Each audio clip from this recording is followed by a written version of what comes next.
We are, as a people, inherently and historically opposed to secret society, opposed to secret oaths, opposed to secret proceedings, secret proceedings. No official of my administration, whether his rank is high or low, should interpret my words here tonight as an excuse to censor the news, to stifle dissent, to cover up our mistakes, or to withhold from the press and the public the facts they deserve to know.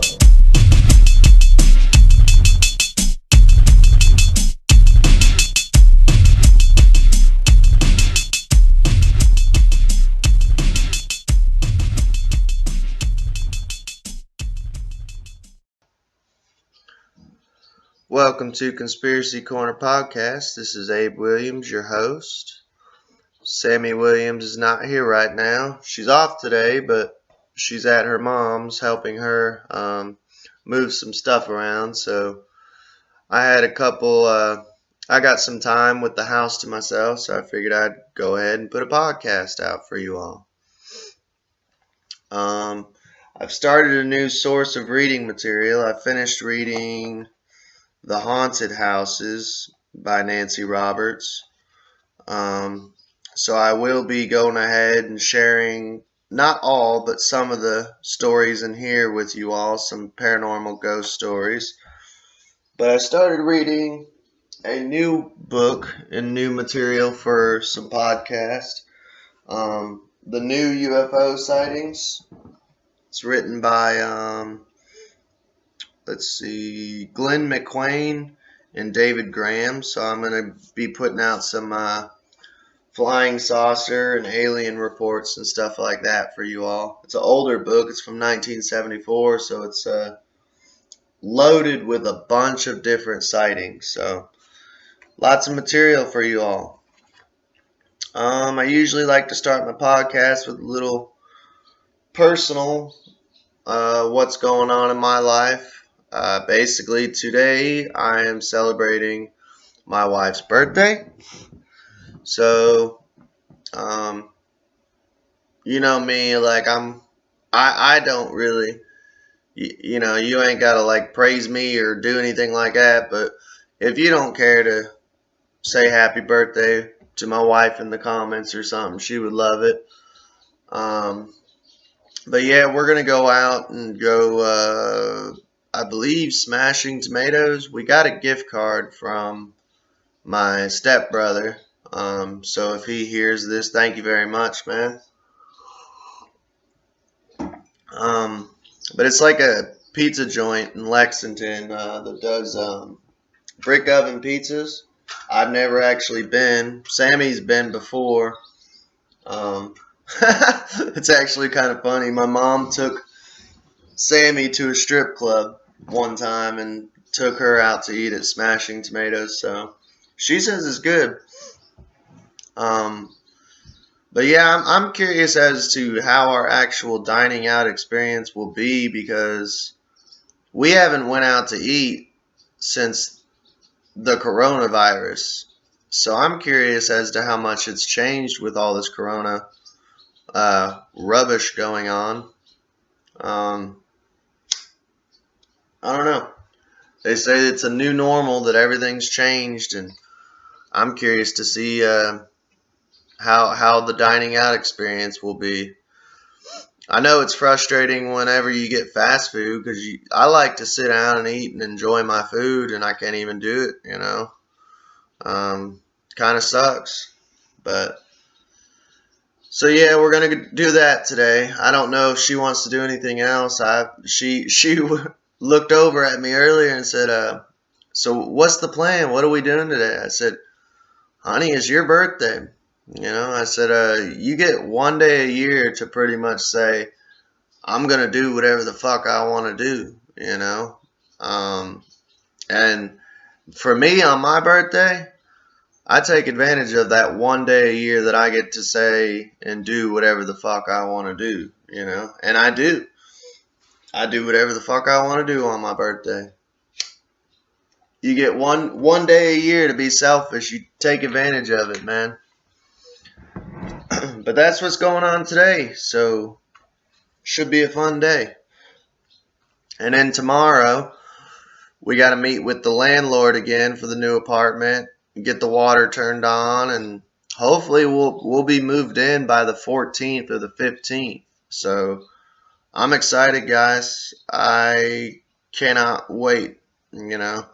I'm very thankful, definitely, that I've got a place to stay and stuff right now, but it's little things that you miss, man, like, I don't know, just internet, for one. I miss internet. Air conditioning, just small, little things, you know. Not necessary things, but I honestly miss just little things like going to sleep with the TV on, man. You know, shit like that. But I'm excited, you know. But let's get on with the podcast. Okay, the guy I'm staying with right now, David, I've mentioned him before. He's a Christian, and he actually gave me the source material for not the last podcast, but the podcast before, the Sword of Goliath podcast. If you haven't listened to it, go check it out. But he gave me he reads the Bible and stuff. But he'll tell me some crazy stuff in the Bible here and there that I don't recall. And he was talking about, he's like, yeah, I was reading one passage one time in Isaiah. And by the way, the passage, if you have a Bible and at home and you want to flip to it, it's Isaiah chapter 13 is what I'm going to be reading. And he was reading some newer translation, like NIV or something like that, or New King James. And it was talking about dancing goats. And he just started laughing, and he's like, I just had the mental image of goats dancing around. And he's like, what is that? What is that? Dancing goats? That's not very intimidating. And off the top of my head, I just randomly thought I was like, satyrs, man. And he's like, yep, that's what it was. Satyrs is what the King James Version says. And I don't know, I mean, I feel like that little... I used to be Christian, so I feel like that internal Christian is still there sometimes. I took, honestly, the good stuff of that religion and threw out the bad when I honestly became agnostic. So I feel that little rant rising up in me about, honestly, NIV is just garbage compared to King James Version. They translate so much stuff wrong that it messes up the actual definition of the word. Like in the NIV version, they say like Mary is or a virgin. The virgin, they change it to young woman, and it's like, I'm sorry, but I've known some young women who weren't virgins. There's a big difference between having sex and not having sex. Like, kind of defeats the purpose of the whole virgin birth if it's just, oh, well, Mary was just a young woman. And then, I don't know, just little things like that that aggravating. Or dancing goats. Like, really? Who thought it would be a good idea to translate that into dancing goats? Like, people already make fun of the Bible as it is, and you're gonna change the word satyrs to dancing goats. But yeah, the passage I'm going to read is pretty much there's satyrs in the Bible. And this kind of ties in with my personal opinion. This is my personal opinion, so you can take it or leave it. Ancient astronaut theory. That I believe, honestly, this is about the desolation of Babylon too. I believe that, in my opinion, that Jehovah was probably like an ancient alien. A lot of this sounds like UFO type stuff. flying spaceship destroying Babylon. But I also believe in the hybrids and chimeras and stuff of ancient myths that the Anunnaki were playing around with genes and genetics and splicing genes and genetics and making these hybrids of creatures and stuff. Minotaurs and chimeras and satyrs, essentially. But I'll go ahead and read it. The burden of Babylon, which Isaiah the son of Amoz did see. Lift ye up a banner the high mountain, exalt the voice unto them. Shake the hand, that they may go into the gates of the nobles. I have commanded my sanctified ones. I have also called my mighty ones for mine anger, even them that rejoice in my highness. The noise of a multitude in the mountains, like as of great people, a tumultuous noise of the kingdoms of nations gathered together. The Lord of hosts mastereth the host of the battle. They come from a far country, from the end of heaven, even the Lord and the weapons of his indignation to destroy the whole land. So right there, they come from a far country, from the end of heaven. That reminds me of like another planet, because it's saying a physical country, but at the end of heaven, of space. Howl ye, for the day of the Lord is at hand. It shall come as a destruction from the Almighty. Therefore shall all hands be faint, and every man's heart shall melt. And they shall be afraid. Pangs of sorrow shall take hold of them. They shall be in pain as a woman that travaileth. They shall be amazed one at another. Their faces shall be as flames. So to me, that sounds like he's talking about, look, I'm going to burn you up with this technology, Send a fireball your way. Behold, the day of the Lord cometh, cruel both with wrath and fierce anger, to lay the land desolate, and he shall destroy the sinners thereof, out of it. There he goes talking about destroying the land. For the stars of heaven and the constellations thereof shall not give their light. The sun shall be darkened in his going forth, and the moon shall not cause her light to shine. And I will punish the world for their evil, and their wicked for their iniquity. And I will cause the arrogancy of the proud to cease, and will lay low the haughtiness of the terrible. I will make a man more precious than fine gold, and even than the golden wedge of Ophir. Therefore I will shake the heavens, and the earth shall remove out of her place, in the wrath of the Lord of hosts, in the day of fierce anger.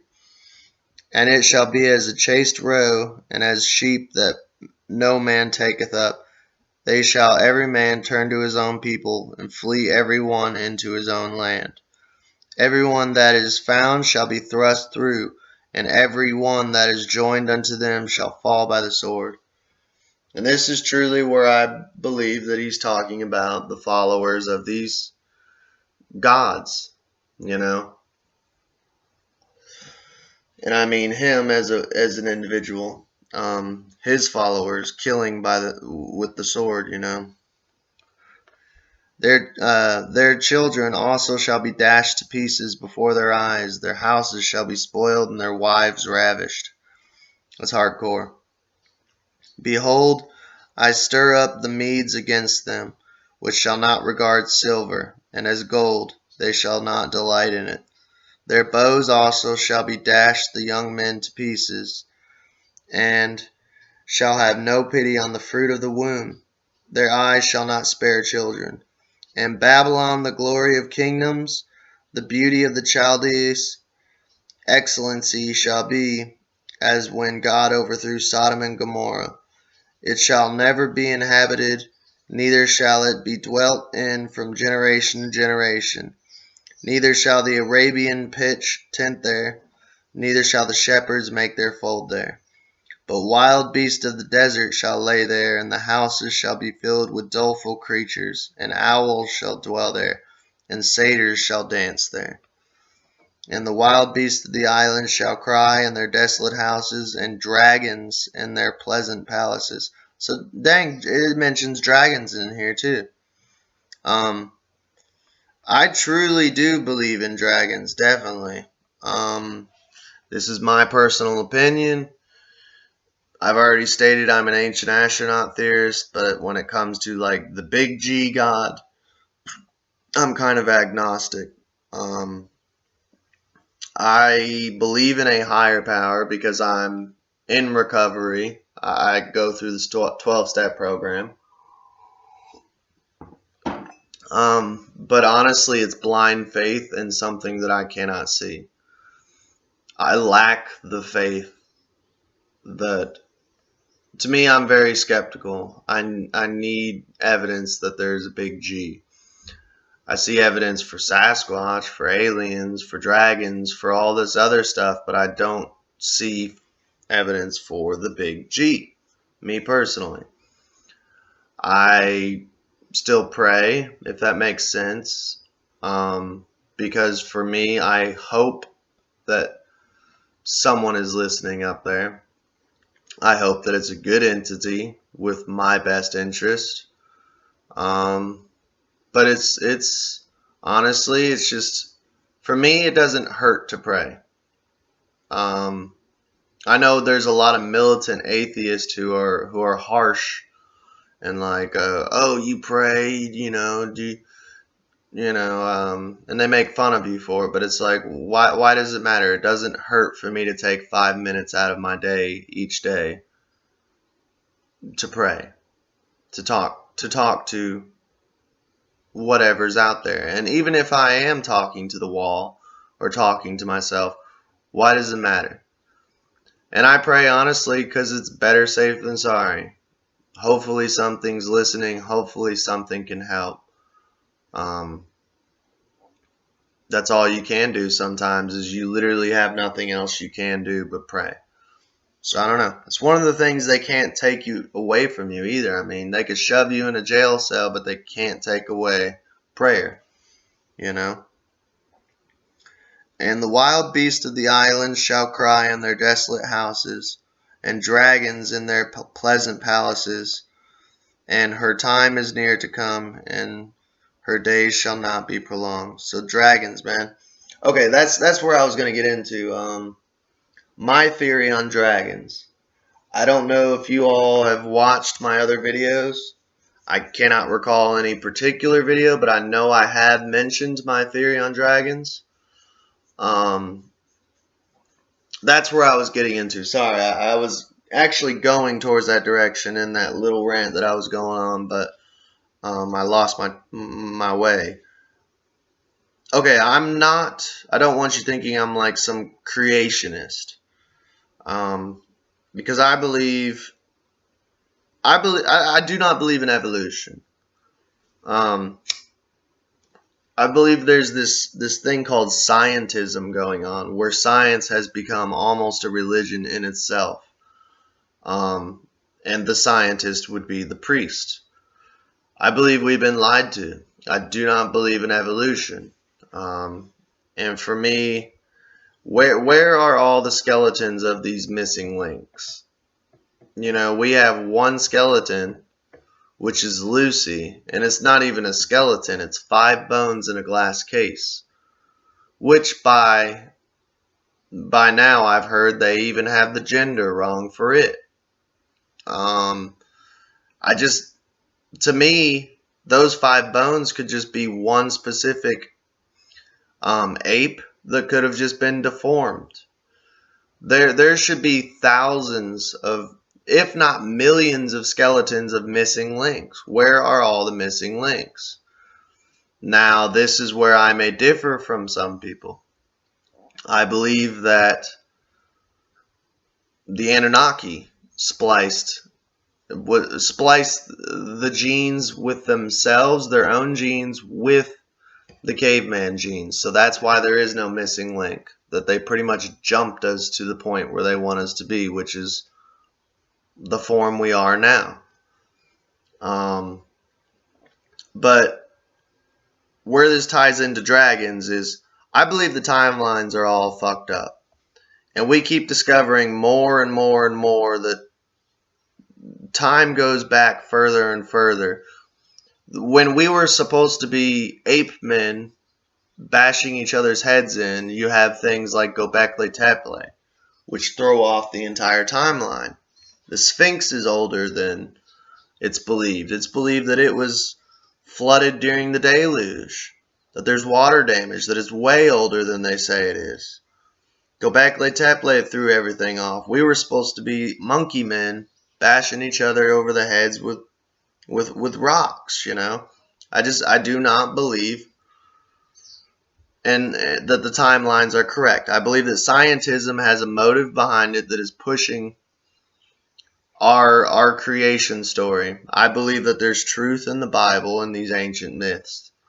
And dragons, I honestly, this is where I might, especially with the conspiracy community, because there's a lot of people who don't believe in dinosaurs. I believe in dinosaurs. And I believe that's what dragons are, is leftover dinosaurs that did not die. Now, there's a lot of evidence for it. There's Aztec carvings of the Aztec people riding stegosauruses. There's tales all over the world of dragons and historical accounts of dragons. So I believe in dragons, you know. Maybe I'll do a podcast episode just on dragons, on all the different historical accounts of kings and queens dealing with dragons and stuff like that. Some of them used to use them to pull their chariots and things like that. I mean, and some of these tales I truly believe are I believe a dragon is a leftover dinosaur. They're one and the same. I see no difference between a leftover dinosaur and a dragon. That's just me. I've been called stupid. I've been ridiculed for it. But from what I've seen and what I've studied, I believe in dragons. If that turns you off, then the title Conspiracy Corner Podcast should have turned you off and made you run a mile, before. Okay, it's Conspiracy Corner Podcast. What do you expect? The host believes in dragons, you know. I never said I was sane, you all. But yeah, I thought that would be interesting. Figured I'd give you all that little tale about satyrs in the Bible. I would like to do a podcast episode just on literally all the different cryptozoology within the Bible itself. That would be fun. So I'm going to go ahead and do some more, since we're talking about Anunnaki and aliens and lowercase g's and all that. There's some stuff that I found interesting. I'll go ahead and do some UFO report stuff. This is page 13 from the new UFO sightings. In spite of such incidents as these, the summer of 1973 was quieter than usual. The usually heavy UFO flap months of June and September passed without much notice. There were sightings, but far less than we had experienced the summer before, when August proved to be an all-time high for UFO sightings. Then came October. October is usually a very slow month for UFO activity, but in 1973 proved to be the exception to all rules, starting with the report of two Mississippi fishermen who told authorities that they had been taken aboard a flying saucer that looked like a giant fish. Charles Hickson, 45, and his fishing companion, 19-year-old Calvin Parker, were fishing from an old pier in the Pascagoula River near the city of the same name in Mississippi. The men reported seeing a fish-shaped object emitting a bluish haze approaching from the sky. The craft landed, and the men allegedly were taken aboard by three weird creatures with wrinkled skin, crab claw hands, and pointed ears. The men claim to have been examined, then released. Alright, so we'll pause right there. I had to share that one with you when I read it. I was like, so basically, like these wrinkled elf-like aliens with crab claws flying around in a big metal fish UFO. I'm not saying I automatically believe it, but it's so crazy I had to share it on here. I mean, this is Conspiracy Corner podcast. We're all about the craziness, the tinfoil hat type stuff, you know. But that reminds me of another UFO sighting and story and experience, the Hopkinsville goblins. Now, I'm going to do a whole video on this one day because the Hopkinsville is in Kentucky. And me and my wife have already planned on going there and seeing if we can find the old house where the incident took place. Hopkinsville Goblins is basically a story about, honestly, quite frankly, a hillbilly family in Kentucky who these flying saucers invaded their farm, their hillbilly house out in the middle of nowhere. And basically they defended it with shotgun. And what it was the way they described them was literally pointy-eared little goblins. Came out of these flying saucers and was creeping through windows and climbing on the roof, and they were shooting through their own windows, shooting at them and stuff. But the old farm is still there as far as I know. But we plan on making almost like a little mini documentary, actually going and visiting and checking it out. But the creatures described in this incident definitely reminded me of the Hopkinsville goblins.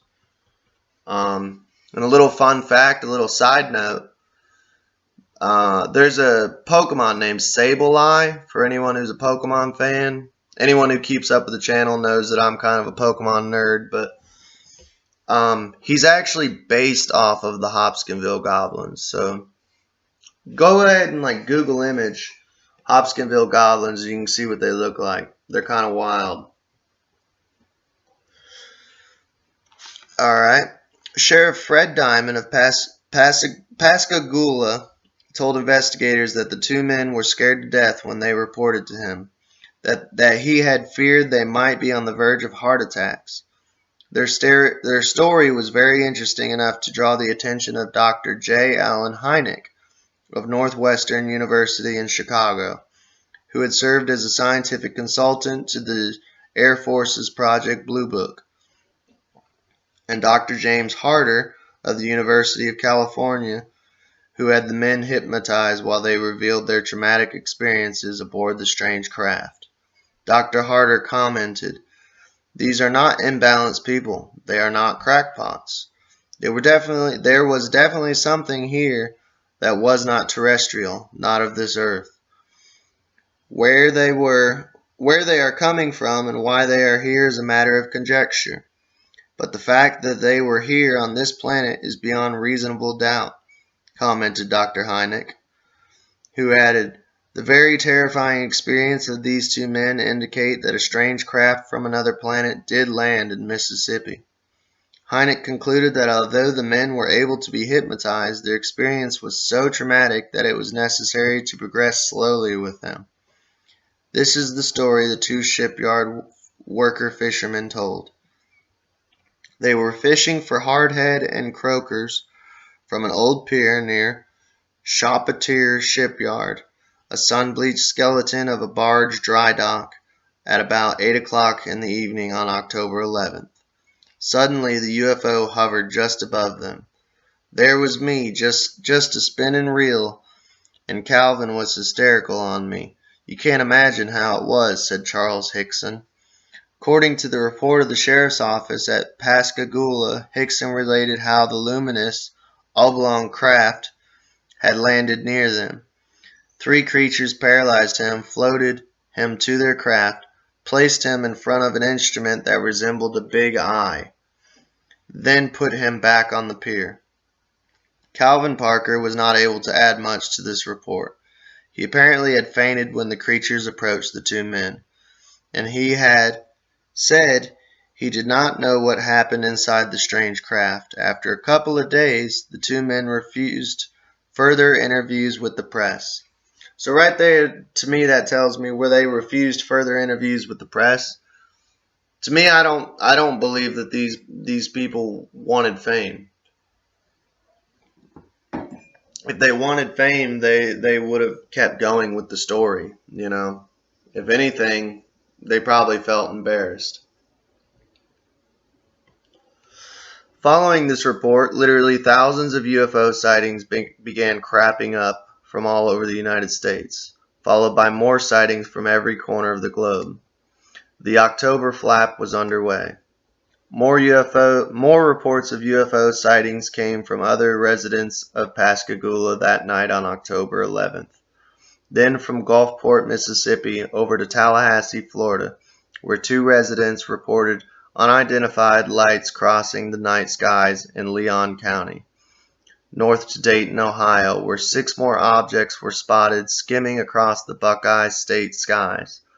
And on October 5th, a week before the two fishermen had their experience in Pascagoula, a park ranger near Tupelo, Mississippi, reported seeing a saucer-shaped UFO with red, green, and yellow blinking lights. An illustrious member of the Ohio government, Governor John Gilligan, and his wife, Katie, reported seeing a vertical-shaped, amber-colored object in the heavens over Ann Arbor, Michigan, on October 15. Gilligan said the object penetrated the cloud cover, then reappeared when the clouds broke up. The sighting lasted for about 35 minutes. Gilligan said he knew it had not been a bird or a plane, but would not hazard a guess as to what it actually was. So I don't know. Let me know what you guys think. I think that's wild. I'm going to check on here. I believe there's like they get back into that actual incident again. Let me double check here. So bear with me. Okay, yeah, it does get back into it. So I'm going to go ahead and read some more of that, I believe. The two fishermen at Pascagoula, Mississippi, with their story of the fish-shaped UFO, began the current flap, or at least awakened the press services from their slumber of several years. But that was not the last appearance of the strange visitors were to make to that area. On November 7th, another sighting was reported. This one, however, was not in the air, but in the muddy waters of the Pascagoula River. Another fisherman, 42-year-old Raymond Ryan, in a report confirmed by the Coast Guard, said he spotted an underwater light following his boat. Repeated efforts to beat the thing away with his oar only made the light grow dimmer.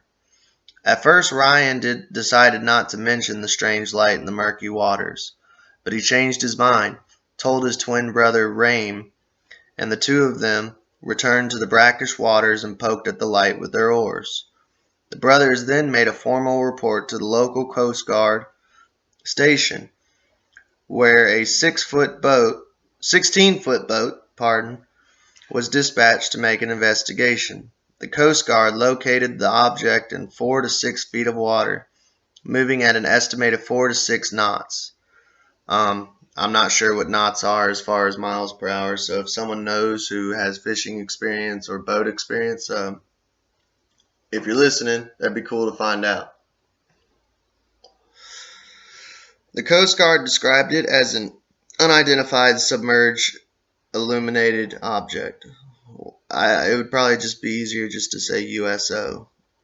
And, well, this is 1974, though, so I don't know if they had USO back then, the word, and said that it had been a beam, amber in color, and 4 to 6 inches in diameter, attached to a bright metal object. Each time the Coast Guard tried to capture the USIO, it moved away from them, then reappeared a short time later. The object traveled in several different directions during an hour in which they had under surveillance. The Coast Guard concluded its report by stating that the two brothers were sober and concerned when they made their report. The Coast Guard emphasized that it would forward its findings to Washington. As a footnote to the Pascagoula USIO, it might be interesting. Well, hang on just a second, man. Because this is something, as a friend of Bill and someone who is in recovery, I'm actually going to say something that might throw you off a little bit. Because it's kind of like I used to be a bartender. So, I mean, I still, some of my views are still kind of pro-alcohol in a way. I don't know. I'm a walking contradiction. But why do they always bring up that the people weren't drinking? And I'm being truthful. Why would it matter if they were drunk? It was two people who seen something crazy. And I've never drank any form of alcohol that would literally make me hallucinate. You see what I'm saying? You could be drunk as a skunk, but straight up seeing UFO landing and abducting, or not with the first incident, but this incident, a light, and you're playing with it with your oar, like, I don't know. That's always kind of irritated me, because like Whitley Strieber, all the stuff that he's seen, getting implants implanted into him and seeing gray aliens and stuff. It's like he confessed later on that he had drank vodka at night, and it's like, why does it matter? Vodka does not cause that. But let's see. So I don't know. That's just one of my pet peeves. As a footnote to Pascagoula USIO, it might be interesting to note that Ted Owens, the controversial UFO PK man, who controls others through a process called psychokinesis from the Cape Charles, Virginia, had offered to make UFO monsters or creatures appear for scientists within 100 miles of the Cape Charles, Pascagoula. It is a bit beyond the 100-mile limit, but nonetheless, the mysterious submerged light appeared close to the date of Owen's offer, October 24th. In fact, about 2 weeks later. The thing could qualify as a monster in the broad sense of the term, since investigators could not determine just exactly what it was. Owens has been right many times in the past where UFOs are concerned, and he claims to be in contact with such space intelligences of enigmatic craft. From the murky waters of the Pascagoula, let's return to the skies again and pick up the report that came in from an associate of other dimensions, Lois Hardig of Pierre, Illinois. So I'm going to end right there, because that's the only two incidences that I've found of Pascagoula. I would actually, if I was rich, man, I would go and visit that specific, was it a river or lake? I can't recall. But Pascagoula, that would be neat. And Mississippi, that would be definitely a cool place to visit if I was rich. But that's all I got for y'all today. Let me know in the comments what you thought about it. Please like, share, and subscribe. Y'all have a good day. We are, as a people, inherently and historically opposed to secret society, opposed to secret oaths, opposed to secret proceedings, secret proceedings. No official of my administration, whether his rank is high or low, should interpret my words here tonight as an excuse to censor the news, to stifle dissent, to cover up our mistakes, or to withhold from the press and the public the facts they deserve to know.